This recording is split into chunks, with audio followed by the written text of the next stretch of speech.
the southwest part of the county, and I'm privileged to be working on your behalf down in Austin. I've been telling people freedom ought to be bigger in Texas than anywhere else in the world, and that's what I'm working on.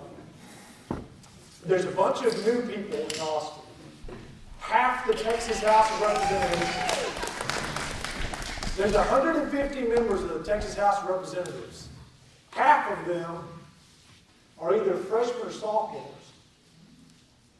Now, if that is the public in Texas saying status quo, I don't think so.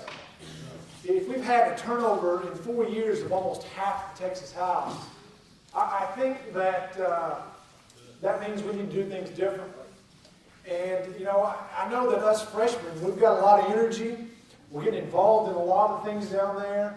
And I know sometimes some of those senior members, I think they kind of feel like we're the new puppy, you know, that someone brought home. And we're kind of cute and lovable and everything, but we kind of aggravate them, you know.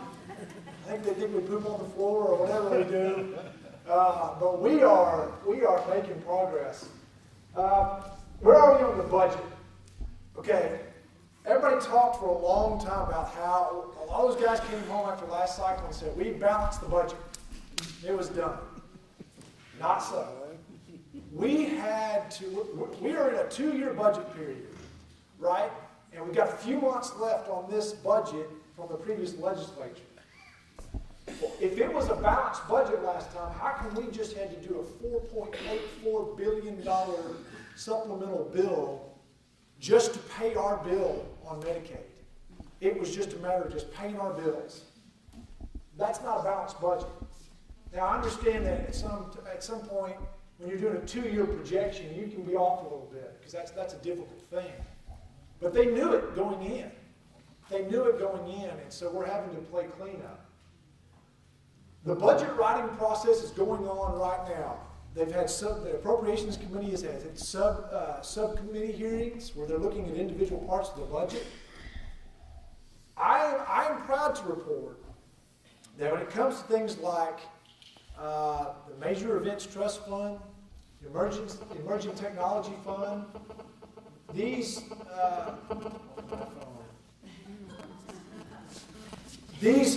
special funds that the governor has had over the years that do not fit within the core responsibility of state government have been given $0 new. $0 new.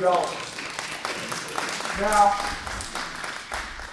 that was a bold thing on their part, and some of the members of those committees are already getting pressure from the governor's office. And the battle is not won yet on that front. You know, when the governor holds a veto pen, he's got some leverage. But they're making some progress, folks. They're making some progress. I do expect that we will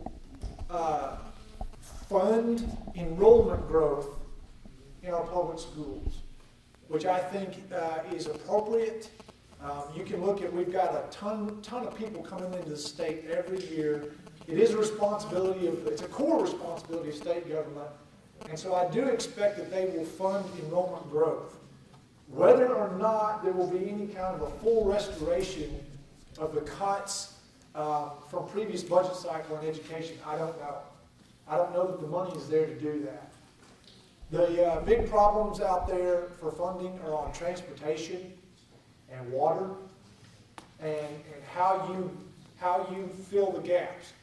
For a long time now, folks, we've been using debt to fund a big portion of our highway and road maintenance in this state.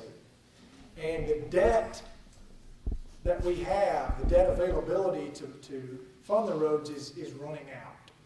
And so now that's why you're hearing Senator Eltoff, you're hearing others talk about new revenue. Where are we going to get new revenue to make up the shortfall?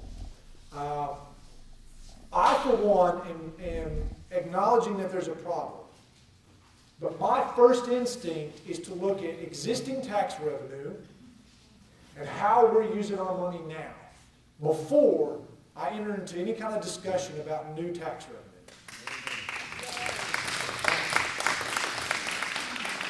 The fuel tax tax, as you've heard, has not been increased in over 20 years. So it's stayed stagnant. It hasn't kept up with inflation or the cost of fuel. But other taxes around the state have gone up. Hundreds and hundreds of cities around the state have created what's called economic development corporations and charging their people a half-cent on sales tax purchases. And those monies have actually been piling up. Almost $1 billion in 2011 was left sitting unspent and unencumbered in communities around the state. Almost $1 billion. And I'm telling you, I've just sort of been working on uncovering this little diamond in the rough of all this money sitting around there. And I've grabbed the attention of the governor's office, of the chairman of Ways and Means, and other people. And we're working on a bill that's going to allow flexibility for those communities to use it on water and roads. Because right now, the law only pretty much allows them to use it for business development, economic development, things like sports venues, and giving money to businesses. That's not the best use of taxpayer money, in my opinion. So I'm going to give them another choice if my bill passes. To use it for a traditional purpose, which is roads and water infrastructure. And by the way, in my book, infrastructure is economic development. If you have good roads, you have good water, businesses are going to want to come and be in your community. And if you think a business is going to come and stay in your community for 20 years just because you gave them a little incentive up front, that's not the way businesses work. Businesses come here because you've got access to good highways, because you've got good schools, because they like the community, because you're in Texas. And that's why they come. So there's an argument to be made for economic development, and we can have a philosophical debate on that, but my first priority is to allow our taxpayer dollars to be used for a good government purpose. There are a ton of gun bills in Austin. People say, well, which ones have you signed? There are so many gun bills that the attorneys in the drafting offices have basically just kind of almost thrown up their hands. Everybody wants to get in on filing a gun bill. And so I'm going to file one too.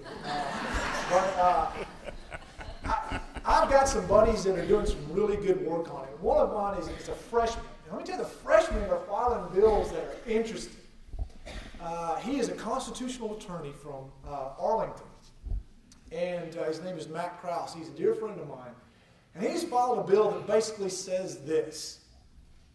Federal government, create all the new laws and restrictions on magazines and guns you want. But the Supreme Court said in Prince versus U.S.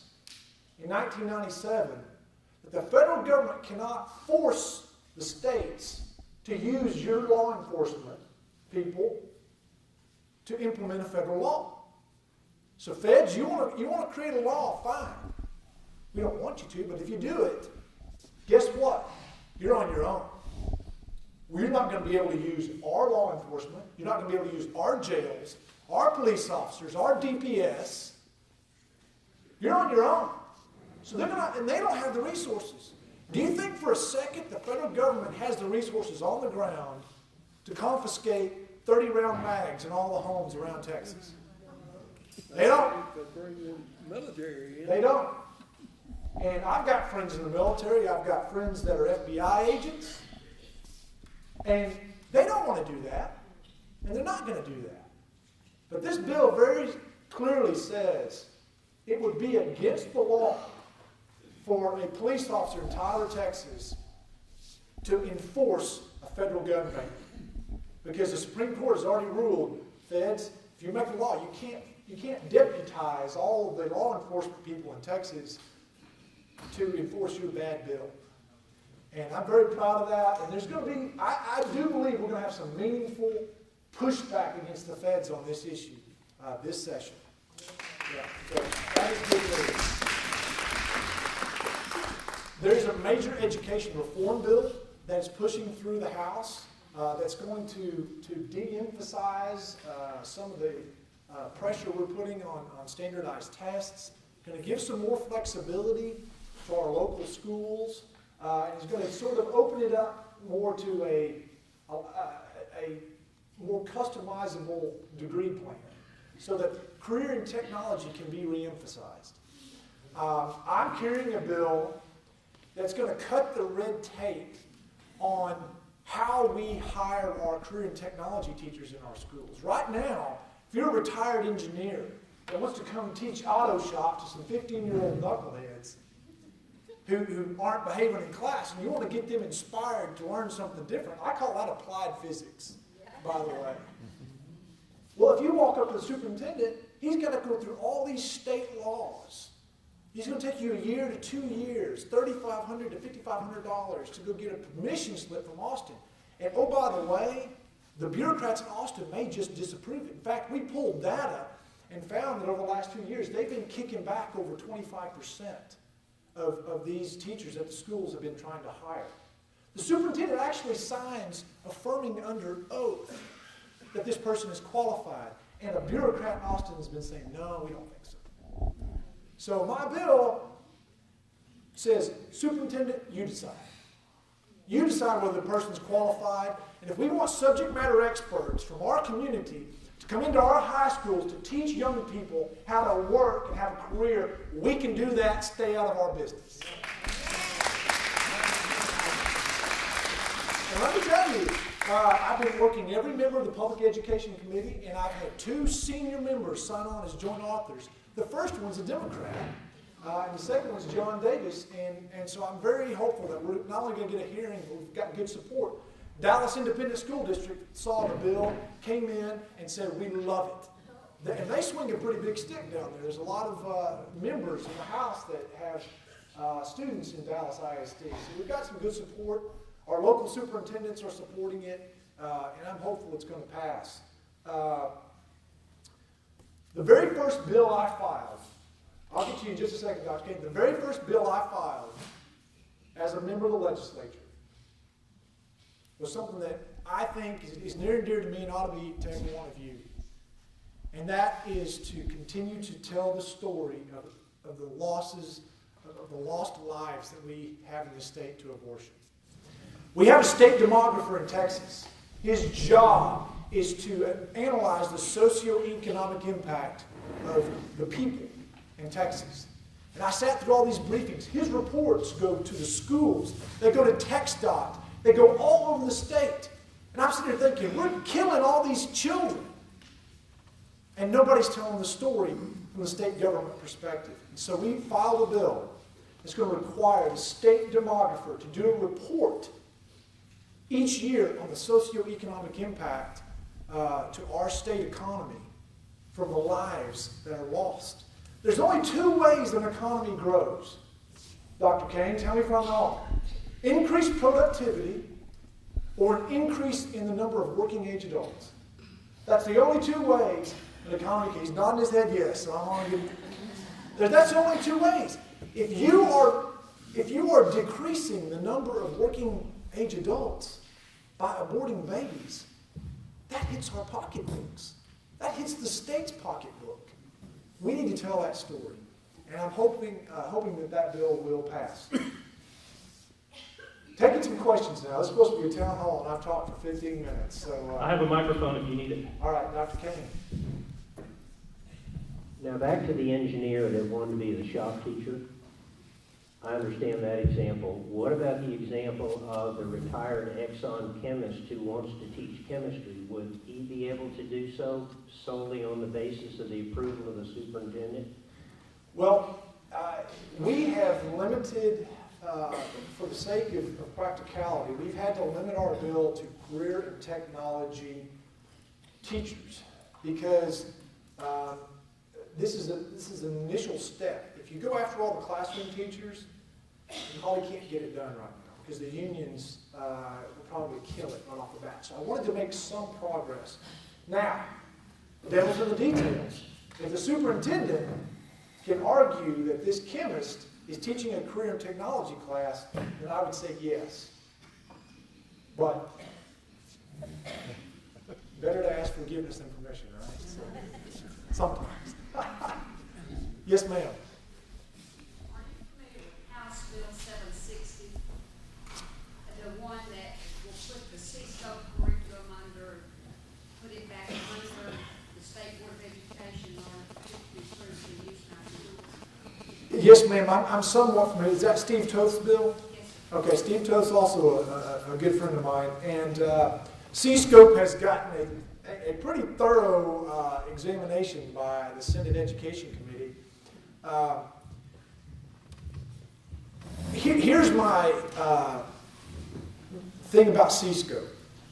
I've seen some of the lessons, and they made me sick, okay? And I just want to be careful that because we have seen some problems with C-Scope, that we don't do something that also pulls in all the other school districts who are using their own customized curriculum, like Bullard and White House, who weren't using C-Scope. That we don't craft a bill that pulls more authority to Austin, okay? C-Scope, whether or not a school uses C-Scope is a local decision, right?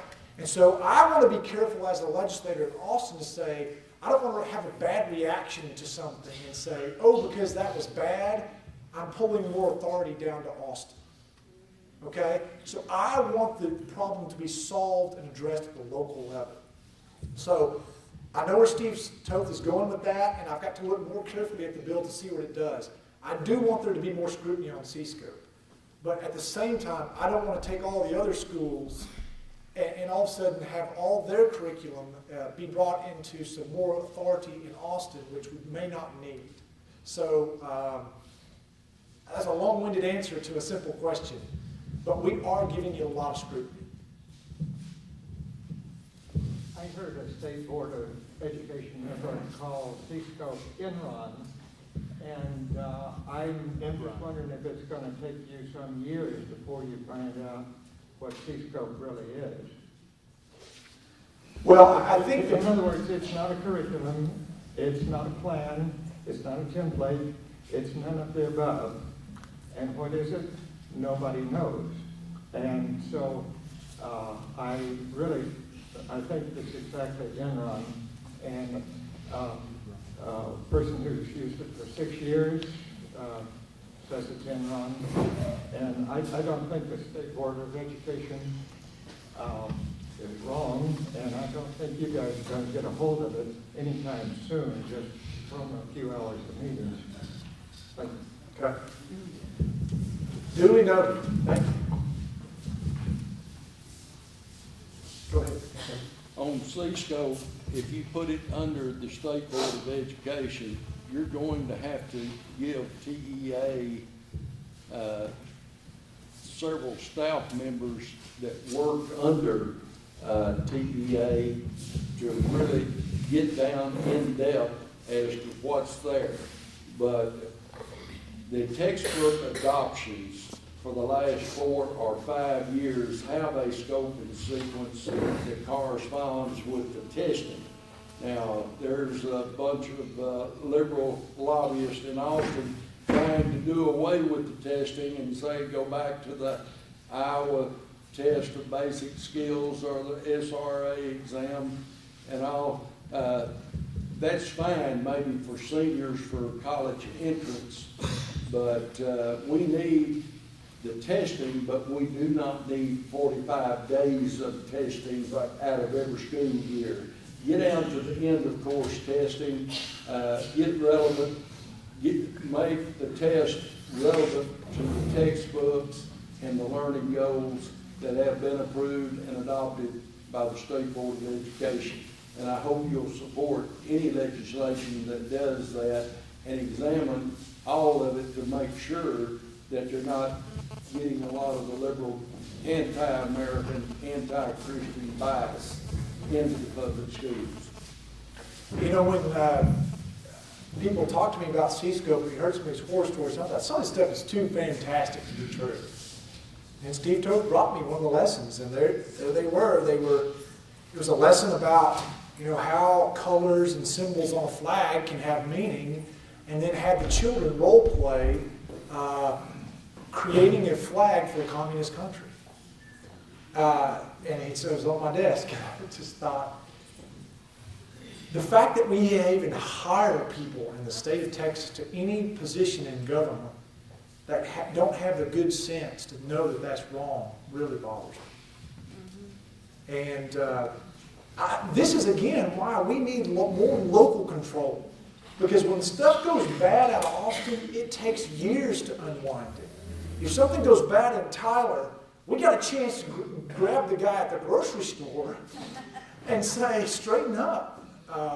And so I hope we're going to give some more flexibility to our local school districts to do some of the things you're talking about. Anybody else?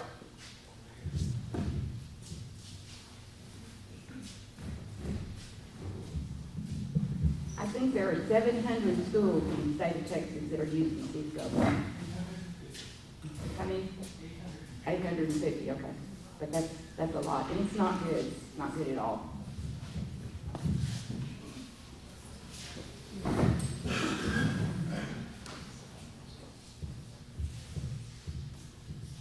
So, Bob's got a question.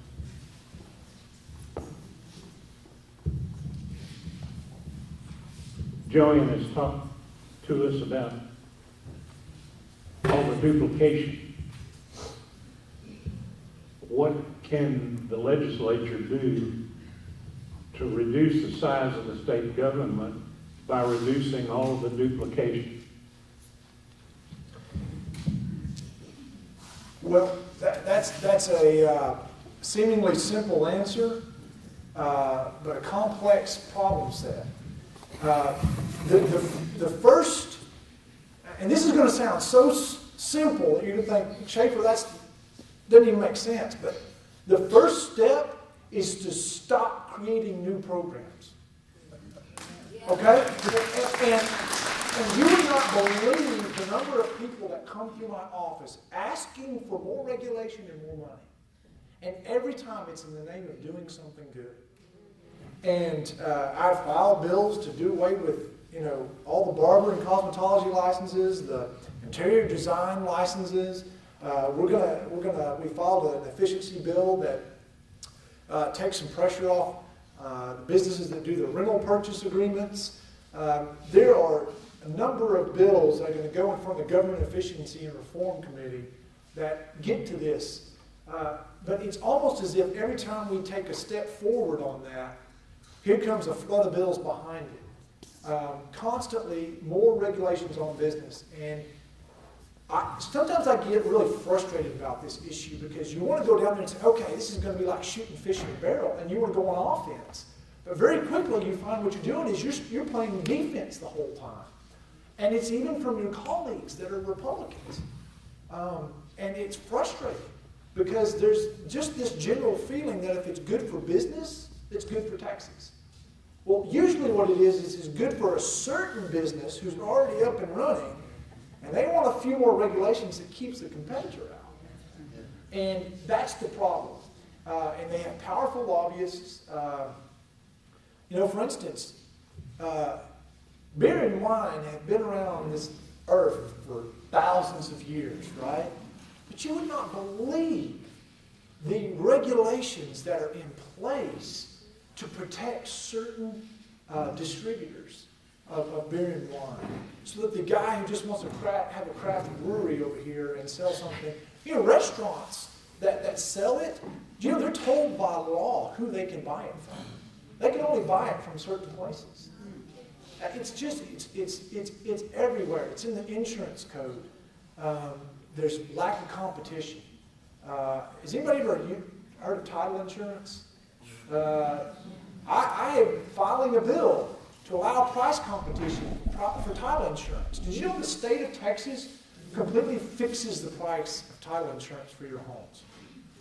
It's completely set by the state. That's actually something that communist countries do. But we do it in Texas. It's the only product or service that I know of in Texas where the government sets the price. And I am filing legislation on that, and you would think the sky would fall. I've been warned by senior members about filing this bill. Kid you not, some of the early advice I got, don't do it. This was a quote, if you want to see the quiet hand of the legislature at work, file a bill that is perceived as being negative to the title insurance industry. And that motivated me to get work done in my bill. There are so many places where we don't allow competition, where we have duplicative services. We're funding things we shouldn't be funding. We're funding the Arts Commission. We shouldn't be funding the Arts Commission. And a lot of this is going to have to be done by amendment on the House floor, because we're probably not going to get as much done in the committee. We didn't get as many conservatives on the Appropriations Committee as we wanted. My desk mate is Charles Perry from Lubbock. He's one of those conservatives. Brian Hughes is another one. I wanted to sit by Charles Perry, the accountant from Lubbock, who is a Tea Party guy who is serious about cutting unnecessary spending. And he and I sit on the House floor, and he gives me the download every day about what's happening in committee. And I chose my seat on the House floor because of that, because I knew he would be in the middle of the fray. And as a freshman, I would not get a position on the Appropriations Committee. So the bottom line is there is meaningful effort to try to get rid of some of those things. But the jury's out on how well we're going to do it. We received a vivid picture last week of what's going on the border, one piece of our border. There's a lot of issues, obviously, that everybody in this room is aware of. What, if anything, do you feel, Matt, is going to come out of the legislature? We know there's a lot of laws that are unenforced, for example. Is anything different going to happen in Texas? Is the legislature going to address this at all, one way or the other? Specifically, things like sanctuary cities, sex trafficking, those sorts of things that are going on. Just what's your opinion? What's your position? I wish I had good news for you, but I don't think we're going to see meaningful legislation this cycle. And that's because of the committee appointments and committee process. I do not believe state affairs, all the bills dealing with illegal immigration, for the most part, go through state affairs. And I don't believe there is a significant mood in State Affairs Committee for meaningful progress on that. I really don't. Sex trafficking, possibly, yes. That's getting a lot of attention. It doesn't really have the same political ramifications that the immigration issue does. One of my buddies, Giovanni Capriglione from Southlake, has an idea that just simply says that businesses around the state could get a certified Texas seal to put on their stores. It says, I am a certified Texas business. And in order to get that, you have to tell them that you are voluntarily complying with E-Verify. And so it can be completely voluntary. But it would let our citizens know which businesses are certified Texas businesses and which are not. And it would all be voluntary. They would pay a minor fee. They pay a small fee if they wanted to do it. So it wouldn't be a tax. It would be only if you want to do it, you can do it, and you don't have to. But some way that we could let our businesses, let our people know who's complying with the law and who's not. And quite frankly, I'm not optimistic that we're going to get much done this time. And part of that is due to the fact that we lost the Hispanic vote so much in the national election. And that feeling of angst is being poured into the state. And I think it's really put a damper on some otherwise good legislation. Bob. Comment and question regarding global control of schools. We've got 3 board positions that are open now. We need somebody in here to run for it. And we can use your attendance at one of our Thursday, once a month board meetings at TISD. The other is, we can talk about all these bills that we're going to be putting up, but, with Strauss in there, what's the outlook that, what percentage is going to pass or even get a vote? Well, the thing about it is we can still get things done on the House floor. The committee process is where a lot of the work is done, but we can still get things done on the House floor. And some of us are organized, more organized than people in Austin really realize. If you ask me about it, I'm not going to tell you, because we're doing things and we're working together as conservatives in ways that haven't been done before. And so I'm optimistic that some of the practices that have gone on in the past, they're going to have a light on them this time. It's going to be harder for them to fudge the budget and do some of the things that they did last time. Bob, I don't have a good answer for you. We're running into politics down there. You know, there's been some new people, but there's still a lot of people down there in powerful positions that don't necessarily agree with us on everything. And we're working with them. You don't get anything done in Austin by yourself, okay? And I'm working, and I'm respectful to members that I don't agree with. I am passionate about issues, but it's not personal. You keep your passion, you keep your politics based on the issue at hand and not the person. I think that's the best way to approach it, and I'm not always perfect at it, but that's my goal. Let's go back to the border again. What you're saying to me is that we have people, citizens in this state, that are being threatened, their lands are being walked on, and the legislatures that are supposed to be running this state think it's okay. Well, come on, give me an idea of what in the world it is that they think that if they were living there, that they would do something different. Well, I do think that on the issue of funding for DPS, Department of Public Safety, I think we will make some progress. But I was addressing my comments earlier to stricter enforcement of illegal immigration issues from the state level. And we already know the feds are not doing their job. At the state level, increasing enforcement, okay? Here's the atmosphere in Austin. We just got our tail kicked in the federal elections, in the White House. And all the political professionals are telling us, look at the Hispanic vote, okay? You lost it. You lost it big. That's the fear. And I'm not saying that's right or wrong. I'm saying that the way we communicate is important, but I also believe that our principles are important. And so, to answer your question, Well, do we give the state of Texas back to Mexico just for their vote? that's the wrong answer. We're not asking for additional, we're just asking for the laws to be enforced.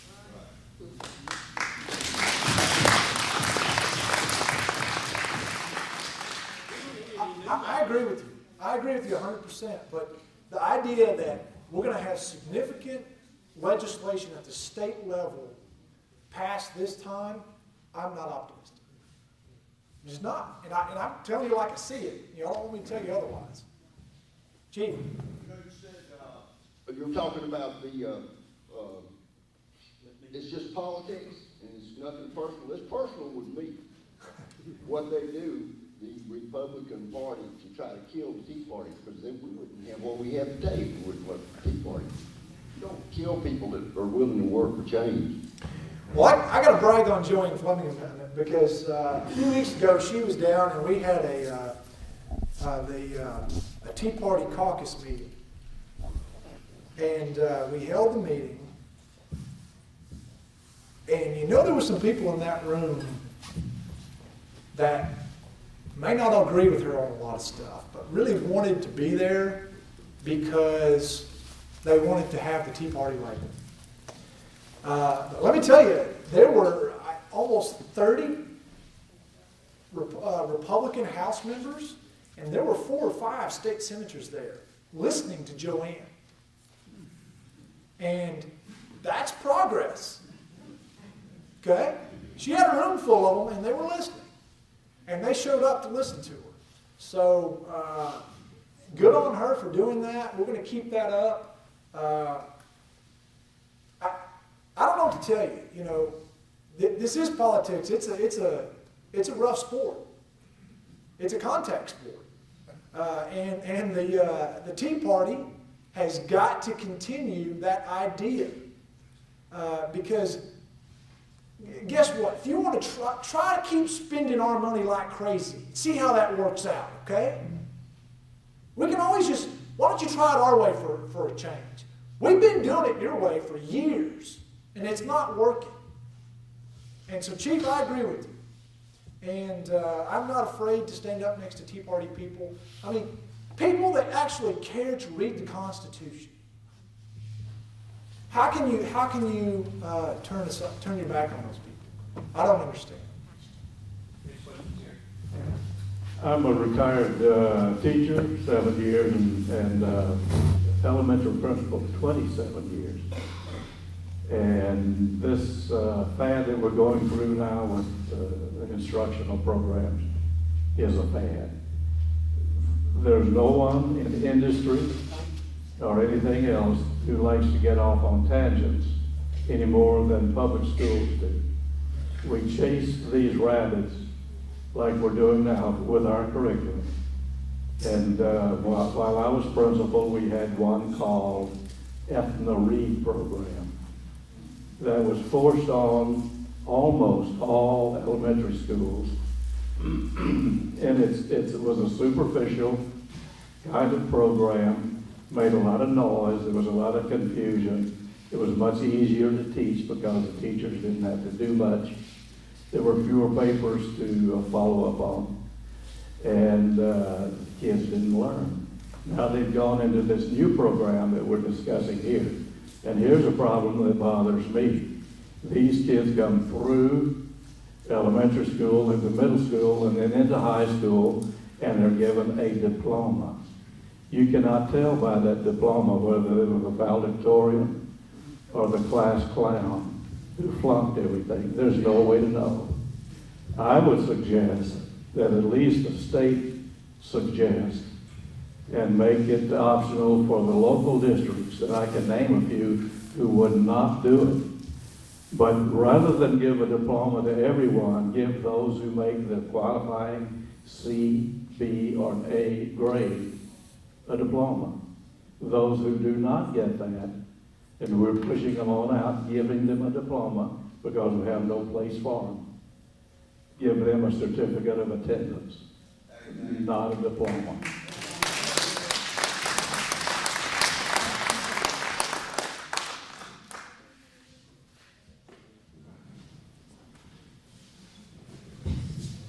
Matt, get back on immigration.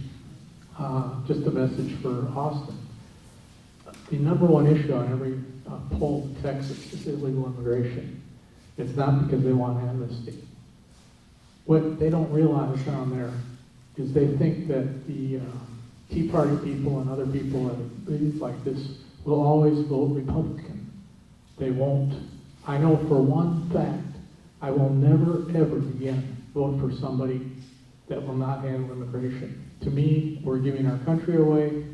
It's causing us innumerable problems, and we're also costing a whole lot of money. And so by putting their heads in the sand and saying, we're going to get the Hispanic vote, or we're going to worry about them, fine. If you give amnesty, they're not going to vote for Republicans. The polls have shown that generally, second and third generation Hispanics will vote in a Republican Party. The first ones vote over 90% for Democrats. All that's going to happen is you're going to make everything happen here is that you're going to make Texas a blue state. But I think by putting their heads in the sand, you know, I'll say it, at a statewide office, I will never vote for another person that will not do something against immigration. I don't care if I have to vote third party, fourth party, or whatever it is. Thanks, Ashton. You know, we really ought to dedicate an entire session to this topic. When I was knocking on doors, it was one of the either number one or number two things people would talk to me about. And we got to remember that Hispanics care about other things than immigration. They care about jobs. They care about taxes. They care about schools for their kids. And it's not just about that. So there's other ways to talk about this. I don't have good answers for you on how to move forward, but it's an important issue. I've got some pushback for you, Matt. Yes, sir. I'm a Scotch, Irish, English, German. I am the proud grandfather and great-grandfather of a whole pile of Hispanic children. And I love them all. Here's the pushback. Where do you think the damage is being done by the drugs, by the human trafficking, by the theft, by the degrading of the neighborhoods, but the Hispanic community by illegal aliens? Right. It's where their safe houses are.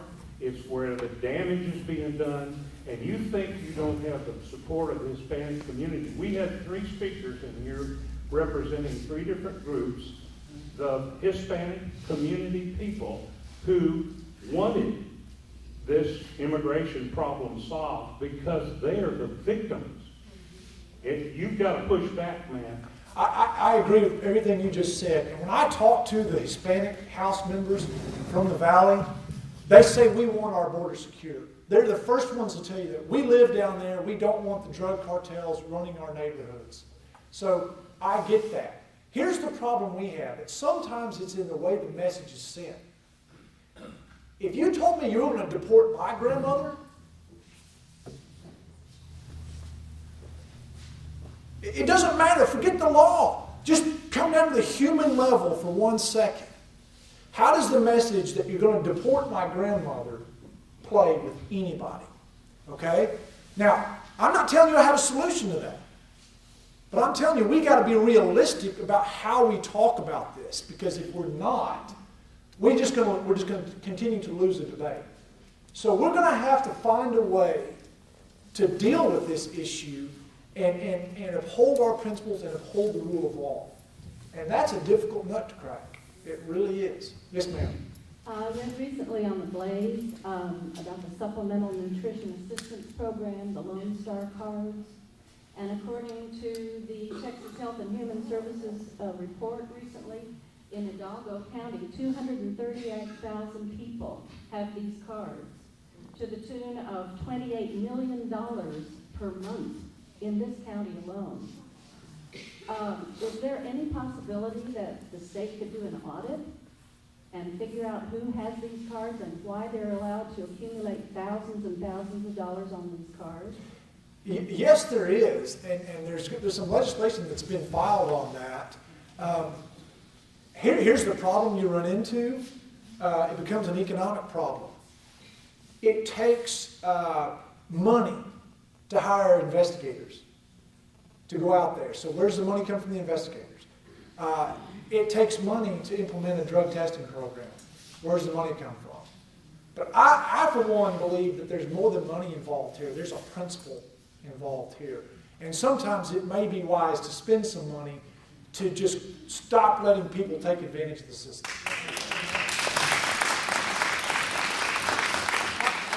Let me tell you, there are people living in this state that are quite comfortable going to the store on our dime and buying their groceries on our dime.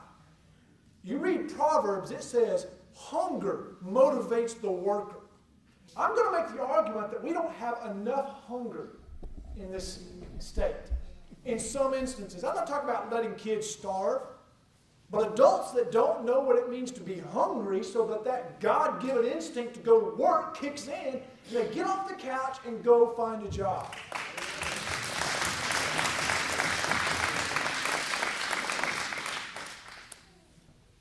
Hi, I'm Joel Rando. I'm a Hispanic, but I'm a Republican, I'm conservative, I'm Christian first, far and foremost. But like they were saying earlier, not all Hispanics are, lazy and over here illegally. And then I have seen firsthand people that were given amnesty or whatever, and then they became, successful people here and contributed. So we can't just, if we want the Hispanic vote, we can't just be ugly about it. And we need to be passionate, but in a way of love. Somehow giving the impression that we do care. It's not just a hate type of speech, but we do care about Hispanics. But they got to do it the right way, and there are laws and things like that, and to enforce them and stuff like that. Plus, you can't be cheap Mexican labor. I just thought I'd throw a joke in there for you. That's right. I appreciate that. It's almost like we have 2 signs down on the border. One sign says, keep out. The other one says, help wanted. We want you to come work, and we're going to let you come to school, we're going to let you live in our neighborhoods, but keep out. I mean, we're sending a mixed message. We are. Matt? We, on the same theme as I've been hearing here in the last few answers or questions, how do we go about making our message personal to the minority groups that are really being damaged by many of these policies. You know, the people that are hurt the most by the illegal aliens are the legal immigrants that are competing for the jobs.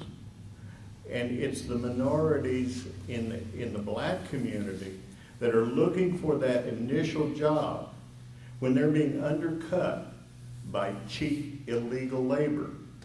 Now, some people take advantage of that cheap illegal labor. Some of the people in this room, I'm sure, do.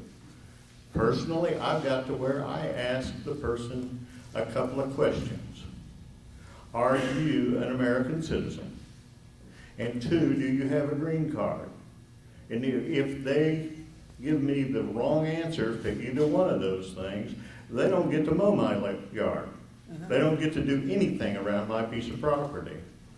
And I would urge others to take the same thing. But what I need to know is, do we have progress toward making the message personal to the people being hurt? It's not going to come from politicians. It's not going to come from, it's got to come from the bottom up. It's got to come from 1,000 interactions by all of you in the community, at church, at school, teaching economics in school, teaching how this country works. The Hispanic community is a community that knows how to work, that knows how to take care of family. We've got to help them understand that there is a place for them in the Republican Party. And it's not going to come from me. I'll say what I can say, but it's going to come from 1,000 interactions out in the community.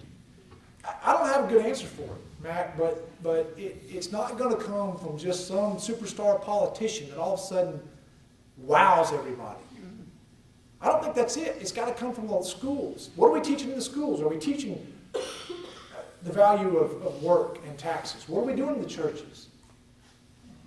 What are we doing in the homes? Matt, that was a good answer. That's the perfect answer. Yeah, I think that was a good answer. Now, on another one, we've talked about things that touch on workforce's area of influence. My wife and I own a daycare. And every now and then we catch people that are defrauding the public by getting aid when they should not be getting aid. And we turn them in to workforce. And you know, the answer that we get from workforce is, oh, we don't have time to investigate, and we don't have funds to investigate the fraud that's happening. They absolutely allow people to drive into their parking lot driving luxury vehicles and get aid, knowing full well, you know, the person that walks in their office is wearing designer clothes and they get aid, and they know full well that the fraud is happening, but they are indifferent to it. And I'm a firm believer that there needs to be something done to make the people that should be guarding the cash drawer make it worth their while to do their job. Give them a financial incentive. I've gone over time. It's pretty much time for us to start the Grassroots meeting. Let me tell you all just something on a personal level. I'm still new at this, and I need your prayers. I need your support. It is hard down there. We are swimming upstream, not downstream. We're pushing against the current, and I'm not going to get it right every time. But I'm telling you what, I am not afraid to speak up when I'm down there, because you're not afraid to speak up when you're here. And when you become silent, then you will silence me in Austin. So keep doing what you're doing. It gives us a tremendous amount of confidence knowing that I can go down there and just put a stiff arm into somebody who's doing wrong, because I can come back to Tyler, Texas, and know I have your support. So the Lord bless you. The Lord bless our efforts. God is sovereign. That is the most important thing to remember. I covet your prayers and your friendship. Thank you very much.